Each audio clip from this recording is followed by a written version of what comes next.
So in this part of the video, based on thermodynamics, we will continue from whatever we left in the last video, that is Thermodynamics 1. So we will continue our discussion with the thermodynamic state variables and the equation of state, the PV diagram, work done during the thermodynamic process, and heat added during the thermodynamic process. Thermodynamic state variable. It is also known as a property of a system, or it is also known as a system variable. So any characteristic of the system like mass, volume, pressure, temperature, internal energy density is called as a property of the system. For example, when we take into consideration the ideal gas, the state variables are pressure, volume and temperature, and we relate them as PV is equal to nRT. The property of the system can be classified into two types, intensive and extensive property. When we say intensive property, these are the properties of the system which are independent of the size of the system or the mass of the system. For example, temperature, density, pressure. When we define extensive property, these are the properties that depends on the size of the system or the mass of the system. For example, volume, enthalpy, entropy, kinetic energy, potential energy. When we talk about kinetic and potential energy, we are talking about a microscopic kinetic and microscopic potential energy and internal energy. To understand the intensive and extensive property, we will imagine the gas filled in a cylinder, and the gas is maintained at pressure P, has volume V, temperature T, and possess internal energy U. Now, if we introduce a partition in the cylinder and then observe, we'll find that the net mass of the gas gets divided into two halves. Volume also gets divided into two halves, as well as the internal energy also gets divided into two halves. Question here arises, why internal energy becomes an extensive property? So as internal energy mathematically is defined as U is equal to mass times the specific heat times the change in temperature.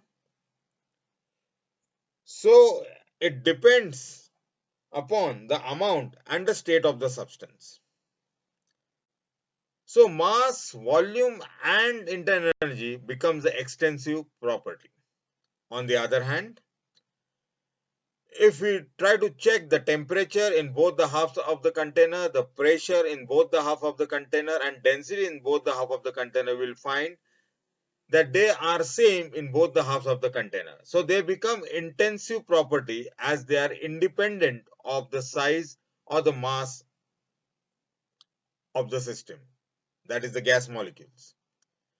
Question here arises, why pressure is a intensive property?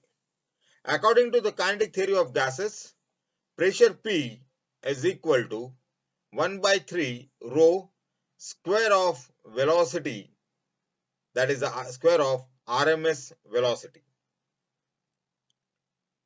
So pressure depends on the density of the gas.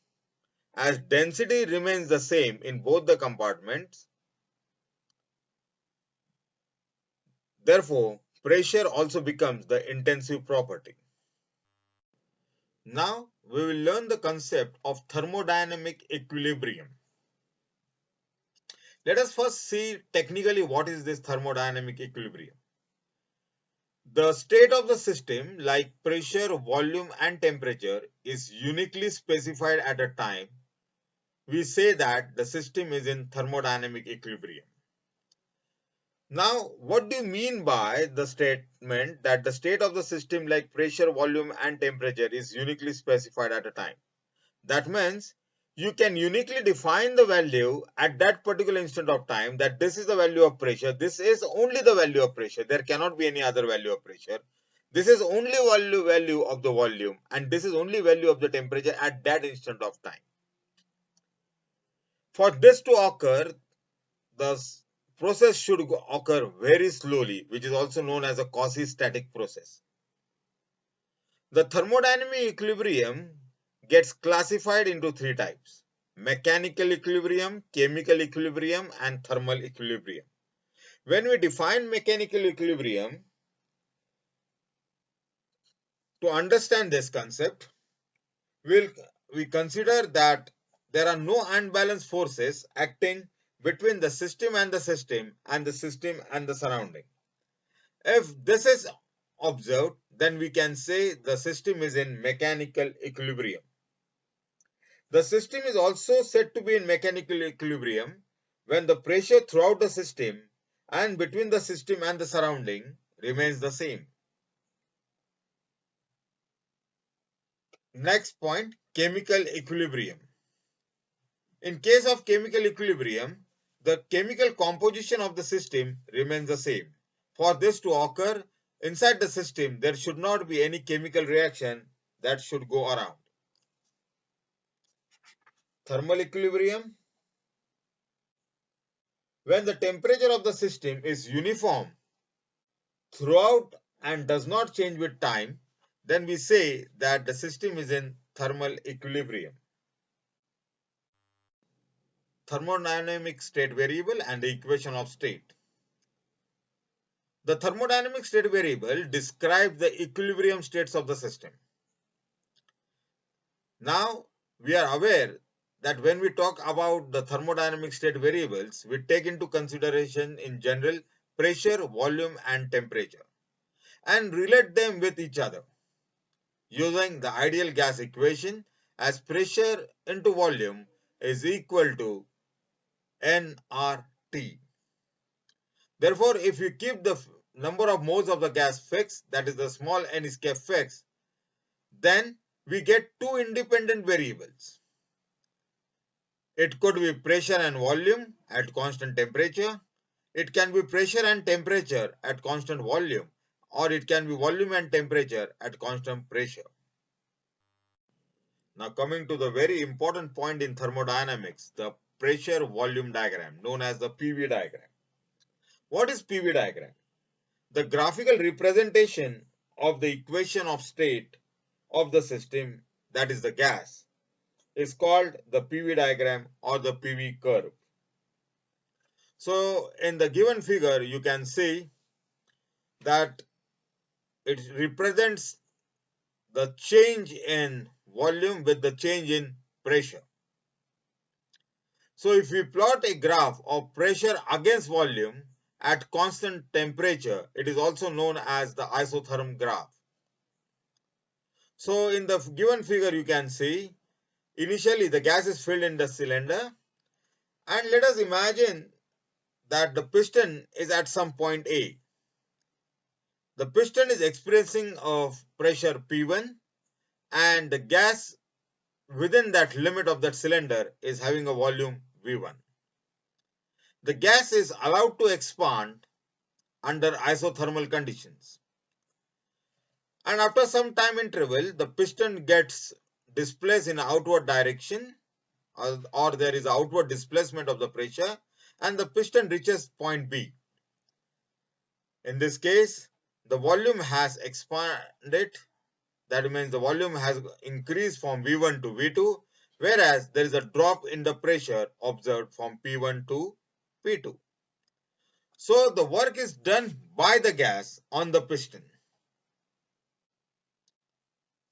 So we can write down the equation of the work done as integration running from Vi to Vf of dW, which is equal to integration of Vi to Vf P dV. The area under the curve will represent the net work done in expansion. This is equally true if we compress the gas. So as we know that work done by the gas is of the order PdV, now we will learn what is meant by the positive work done with varying pressure. Imagine that the gas is filled in a container fitted with a massless, frictionless piston. the gas is allowed to expand freely. As the gas expands freely, the piston moves from position 1 to position 2. As the gas is doing the work on the piston, the work done by the gas is considered to be positive. The volume of the gas has increased from V1 to V2. Therefore, we can write down the equation for work done, W is equal to P V2 minus V1. As V2 is greater than V1, work done will always be greater than 0. The area under the curve gives us the work done in expansion. And this work done will be equal to the integration within the limits V1 to V2 P dV, which should be greater than 0. Now let us compress the gas. The gas can be compressed by applying the force on the piston and moving the piston in the inward direction. As the piston is pushed in an inward direction, the gas gets compressed and the volume of the gas gets decreased. This results into the work done on the gas, and the work done on the gas is negative. As the volume has decreased, the pressure of the gas increases. Therefore, work done, which is equal to pressure times final volume minus initial volume, that is P times V2 minus V1. As the final volume is less than the initial volume, work done will be less than 0. Therefore, the area under the curve will give you the work done which is less than 0. We had learned the positive and negative work done by varying pressure. Similarly, we can do positive work done at constant pressure. That is, if we can expand the gas keeping the pressure constant, the curve will be actually a line that will be parallel to the volume axis. So the work done during the volume change at constant pressure will be equal to P times V2 minus V1, as pressure is kept constant and the expansion has occurred. So V2 is greater than V1, so the work done will be greater than 0. The area under this straight line, that is in a form of a rectangle, that is the area of a rectangle now, will give us the positive work done at constant pressure graphically. In the concept of thermodynamic equilibrium, we came to the word known as the quasistatic process. So what is a quasistatic process? It is a process that is carried in such a way that in every instant of time, the system is observed nearly in thermodynamic equilibrium. That means you can uniquely state the value of pressure, volume and temperature at that point. To have such, this process has to occur very slowly. So the quasistatic process occurs at infinitesimally slow rate. The processes in which these changes in the state variables of the system occurs infinitesimally slow are called the quasistatic systems. As we'll progress, we'll learn that for the reversible processes, the process should be quasistatic in nature. Next concept, work done during thermodynamic process. The given graph of pressure against volume, that is a PV diagram showing the work done in the thermodynamic process by different paths. So there is a different ways to change the system. So as work done is a path function, the system can attain a change in different ways.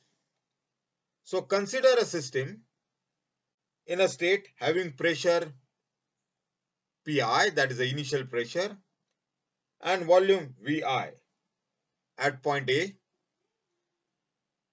Therefore, the coordinates of point A will be Vi, Pi.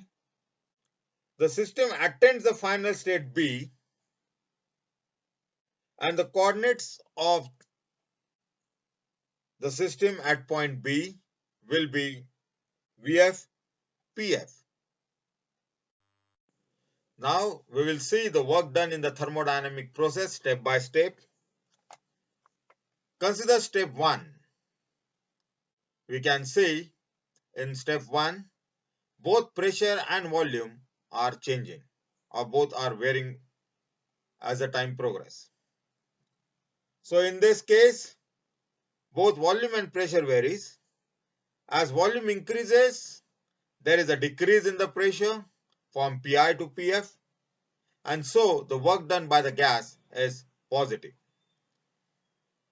The area under the curve will give us the net work done, which will be greater than 0. In step 2, the system can attain the change from A to B in following manner. That is, first the volume changes at constant pressure, and then the pressure changes at constant volume as shown in figure C. In this case, the gas initially expands and the volume increases from Vi to Vf under constant pressure, that is from point A to point C. Then the pressure decreases from Pi to Pf, whereas there is no change in the volume. The system is now in the state B, having coordinates Vf and Pf respectively. The work done is shown by the shaded portion. The system can attain the change from A to B by step 3 also. In this case, the pressure initially decreases from Pi to Pf at constant volume. Then the gas expands from Vi to Vf at constant pressure and attains the state B, having coordinates Vf, Pf respectively. The area under the shaded portion will give us the work done. So from step 1, 2 and 3, the work done is not the same. Hence, we can conclude that work done not only depends on initial and final states, but also depends on the intermediate state and the path along which these changes takes place. The change in the internal energy in all three processes remains the same.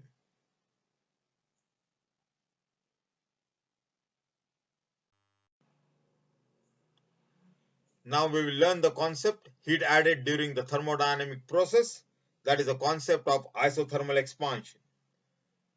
Observe the figure carefully. It shows that a gas is filled in a container fitted with a frictionless movable piston.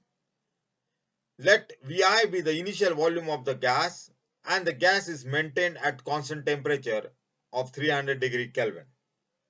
If the gas is heated slowly in a controlled manner so that it expands and attains a volume Vf at constant temperature, the system absorbs the finite amount of heat during this process. Using the first law of thermodynamics, we can write delta U is equal to Q minus W. As the work is done by the gas, work done is positive and greater than 0, and Q, that is the heat supplied, is also greater than 0. The system attains the final volume by absorbing heat. If the temperature is held constant, the internal energy also is constant, and the change in internal energy, that is delta U, will be equal to 0. The next concept is free expansion of gas, which is also known as the Joule's expansion. To understand this concept of free expansion of gas, we'll consider a gas filled in a well thermally insulated container. There is no exchange of heat between the system and the surrounding. Let us divide this container internally into two parts with the help of a partition that can easily break. The gas is initially filled in the lower part of the container. Let Vi be the volume of the gas in the lower part of the container. The upper half of the container has a volume Vi dash and which is vacuum. Imagine that the partition between the two parts of the container breaks suddenly and uncontrolled expansion of the gas takes place. The gas occupies the volume Vf, which is equal to Vi plus Vi dash as shown in the figure. The gas expands without doing any work as there is no piston or any free surface that can be pushed. Such expansion is called the free expansion.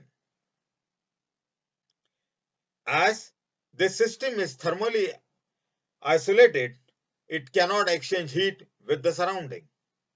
As the system total volume is kept constant, the system cannot perform work on the surrounding. Therefore, the change in the internal energy is zero. That is, delta U is equal to 0.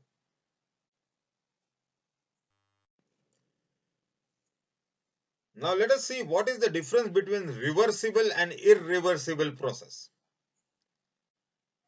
A reversible process is that process which can be reversed in the direction following the same path and without leaving any effect on the system and the surrounding. Observe the figure 1 carefully. We can see there is a expansion of gas from Vi to Vf, and similarly the gas can be compressed from Vf to Vi. This is only possible if the process is quasistatic in nature. That means it occurs at a very slow rate, and so at each and every point the system is in thermodynamic equilibrium. The second thing that can be taken into account is that the gas should be filled in a container which is fitted with a massless frictionless piston so that no frictional forces are observed by the piston. Secondly, the gas viscosity should be negligible or zero. But in nature, the frictional forces are never zero between the piston and the surface of the gas cylinder, nor the viscosity of the gas is zero. So the processes are always irreversible in nature. So in figure B, you can see that the process is irreversible. It is not taking place by the same paths. So what are the causes of irreversibility? Many processes such as free expansion or an explosion, chemical reaction like a bomb exploding, takes the system to a non-equilibrium state. Most process involves friction, viscosity and some other distributive forces. These are the possible reasons because of which the irreversibility occurs.